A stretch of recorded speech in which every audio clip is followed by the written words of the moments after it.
Good morning, everyone, and welcome to the show, Fernando. Welcome to the show, guys. Today we have a truck, and I'm guessing you figured that out because look how tall Fernando is. That is right. No, I don't grow up in one night. Step stool. Today we're gonna work on spark plugs. No, we're not. What's a spark plug? Just kidding. Today we have a Toyota Tundra. Yes, it is. It's the ongoing question of my life, Tundra or Tacoma. This is a Tundra. Today we're gonna be putting in a sub amp. Let's roll the beginning and we'll show you what's in it from the factory. So from the factory, you have two options in this vehicle. Premium JBL system or base model, what this has. Has a touchscreen in the dash, mediocre at best. Has a center channel. It has two speakers here in the corners. The center channel runs off of right and left. It's a dual voice coil. The wires run out to here, loop out of here, come into here, and then do the same on the driver's side. So it's not an upmixed, it's not an EQ'd, it's not a processed center channel. It's just a summing of left and right into one speaker. There's a 6x9 in the front door and a 6.5 in the rear. And that is the size of the speaker itself, not of the brackets. If you're gonna put speakers in here, you will need plastic brackets to mount your speakers in. They're not just gonna pop right into the holes. So make sure if you're gonna upgrade those, you head over to metraonline.com and pick up the brackets to install them properly. But Toyota does something really unique in this vehicle. There's still an amplifier in here. The amplifier only powers the door speakers. It doesn't power the dash. The dash is powered off of the radio using the deck power, whatever that might be. The deck power then, full power, goes into the amplifier. So their factory amplifier actually uses high level input. Out of that amplifier goes to the door speakers. Seems kind of weird, I know, but we're gonna take a look at that today and show you how that all works, as well as we're also going to be putting in a key 501, because naturally there's like bass roll off and equalization and all that garbage happening in this car, and we want to fix that because all we're adding is 112 and we want to make it sound the best that we can. If we were doing something bigger and integrating into this, there's always the option of just adding the key lock, which will de-EQ it and get us a nice flat signal, but we won't need to do that. The key 501 is perfect for that scenario. Let's grab some tools. Let's head over to the passenger seat. We'll take that out and we'll start talking about how we're gonna integrate into this. To remove this seat, there's four 14mm bolts. In the back, it has these plastic covers that cover it. To get them off, both hands, in the very middle is a clip. You can kind of reach around from the back side and push it in with your fingers. It's made to come out. It's this little nightmare right here. You can kind of push it from, and then, yeah. Remove the four 14mm bolts. Once you get the seat bolts out, remove the running board here on the side. Grab it in the two corners. It'll pop right out. There are 3 clips in the center that'll just unsnap. We don't need to remove the factory amplifier. There is a cover over it if you need to get more access to it. We just need to get to these plugs. There's 3 pins on it. If you pull up, they'll just come out. Be careful, you don't want to bend the metal. This is the little amplifier that powers the system. We have 2 plugs here. Remove these and we can start our testing. Some of the tools we're gonna need for this: a handheld RTA, a polarity checker, and a digital multimeter. Pen and a pad of paper to write down what we find out. The first tool up is going to be our digital multimeter. We want to find out if any of these wires have power, which we know they do because it's an amplifier. We want to do that so we can just eliminate them off of the board. Set your digital multimeter to DC, which is the line with the dashes beneath it. Look for the 2 fattest wires in the harness. Typically those are your power and ground. In this case, that'd be a green and a red. Take 1 test lead, go to ground, and then probe the wires. The red one, conveniently enough, has 12 volts. The fat green wire is just doing some strange stuff.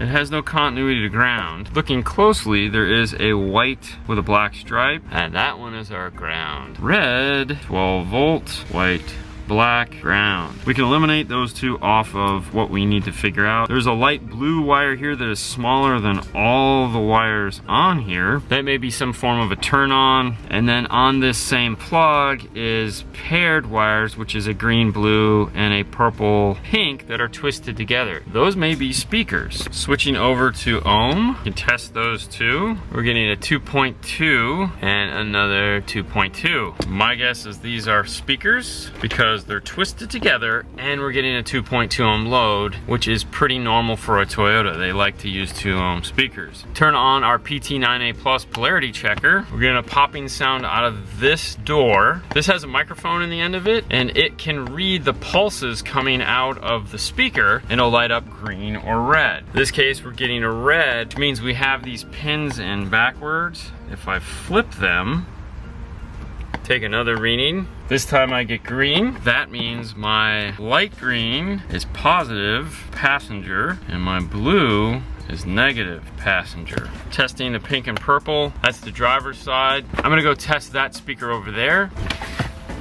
Having 2 PT9A Pluses is very convenient. Purple is positive driver, pink is negative driver. We found our driver's front door speakers. For the most part, we have all the information we need off of that. Now we have this bigger plug. This should have the feed from the radio as well as the rear speakers.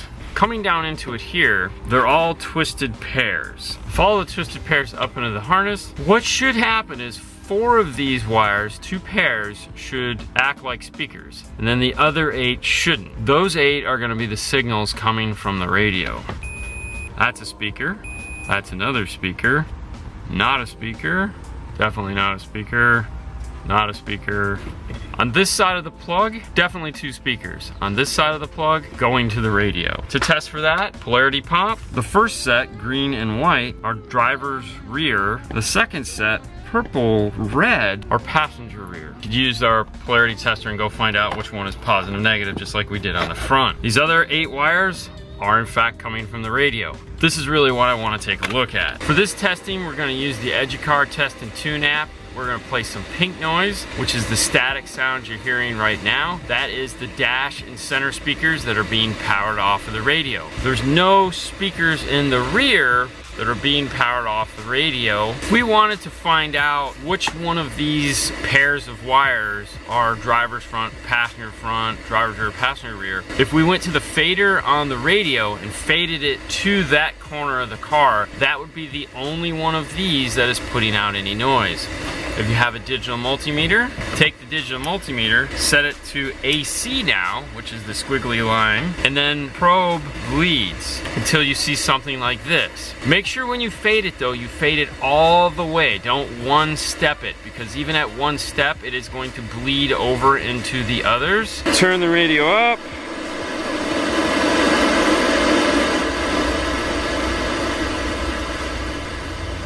Turn the radio down, then turn it back up slowly, and you'll see the number increase.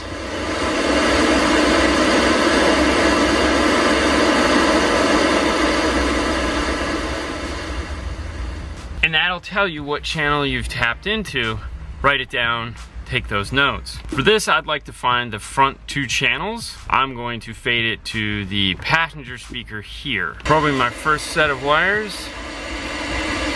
You get a little bit of signal. Second set of wires, you get a lot of signal. Third set, a little bit of signal. Fourth set, a little bit of signal. Going back to that second set, these are definitely my passenger front door wires. The gray pink are my passenger door speakers. Now I need to find out which one of these is positive and which one of these is negative. Going back to the PT9A Plus, there is an option on this for input and output. To test the way we were testing originally is output. If we select input, go back into those same 2 wires, and we play a polarity test track now, we can meter the signal coming from the radio over the wire. This polarity track goes green, green, red, or positive, positive, negative. You have a 50-50 chance of getting it right. In this case, gray is negative, pink is positive. We can repeat this process on all of the speaker wires to get a full map of what this harness is doing. And we can use that information to tap into any of the high level to low levels we want. What I'd like to do now is take a look at the actual signal coming from the radio. I want to get an idea of what it looks like. Is it full range? Is it not full range? I assume it has to be some form of full range because it's feeding the amplifier that's powering the mid bass in the door.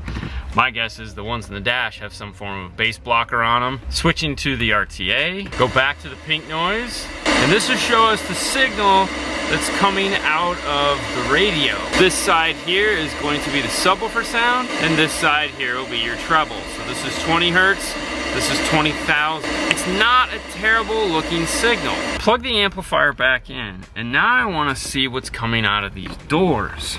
This is the signal coming out of the door. Clearly has a high pass filter on it. This is the signal feeding the rear door. Definitely some weird EQ action going on there. Now we have a better look of what this is doing. Full range out of the radio into the amplifier. There is some EQ on it for sure, but there's definitely more EQ crossover going on in this amplifier. The last thing I want to check is how much voltage is coming out of the radio into the amplifier, and how much is coming out of the amplifier into these speakers. The reason for testing that is so that we get the right high level to low level adapter. If you were to use an amplifier and or high level that didn't support the amount of voltage that was coming out of the amplifier or the radio, you could melt it and or blow up the input of the amplifier. To do that test, back to the digital multimeter with AC voltage. You're also going to want a tone generator. You don't want to just play one specific frequency. You want to play multiple frequencies, because as you saw, there is an EQ coming off of that factory radio. If there is some form of a subsonic filter or bass roll off or anything like that that is, let's say, at the telltale 40 hertz, you're going to get a wrong reading. You could get a volt down, 2 volts down. That would be bad. Play multiple frequencies. Play 40, 50, 60, 70. If you're testing for the high output, don't just play 1,000 hertz. Play 4,000 hertz, 8,000 hertz. Play 500 hertz. Play a bunch of frequencies, write them down, and that will give you the average of how much voltage is coming out of this radio. Tune the volume up to 2/3 or just a tad bit more. Don't go full max. Start with 40 hertz and press play. Now you may not even hear the sound, especially in this case because the 3.5s in the dash have a high pass crossover on them. So make sure you pay attention to the meter. 8 volts, jump up to 70. 8 volts, 7.5. You can continuously move on, play 10,000. 10,000 was 3 volts. If we were to do this across all of the frequencies, it would actually show us that EQ curve that we saw on the RTA, because you're plotting the voltage on a line, which is all the RTA is doing, just is doing it all at once. If you have a 30 band RTA, it is having 30 voltmeters that are giving you a digital display. It's one of the reasons why these things cost so much. That's not stopping you from doing an analog version of it, and you could plot this and see what your EQ curve if you test every octave along the way. We don't need to do that for this because we're only concentrating on the subwoofer side of it, and it looks like 8 volts is the amount of power coming out of the radio. Nice, that is plenty of signal. Definitely what we're going to be using. You do have to make sure that your high level to low level on your amplifier has at least 10 volts of input capability. You don't want to obviously run the minimum amount necessary. 10 volts is where I would start. Most amplifiers have at least 10 volts of input, but make sure you consult your owner's manual. Even though that's ideally the signal we're going to be using, I still want to know what this amplifier is putting out to these mid bass in the door. Because this has an EQ, playing multiple frequencies is still a good idea. I'm going to start with 50 hertz. And that's given us an 8.3 volt output, which is right in line with what the deck is putting out. The amplifier that's in it probably is the same size as the one that's in the radio. They just wanted to break it apart and make this a louder sounding stereo, which is ironic considering this is one of the worst sounding stereos in a vehicle. It's funny when you power something appropriately, that doesn't necessarily mean it's gonna sound better. It's odd.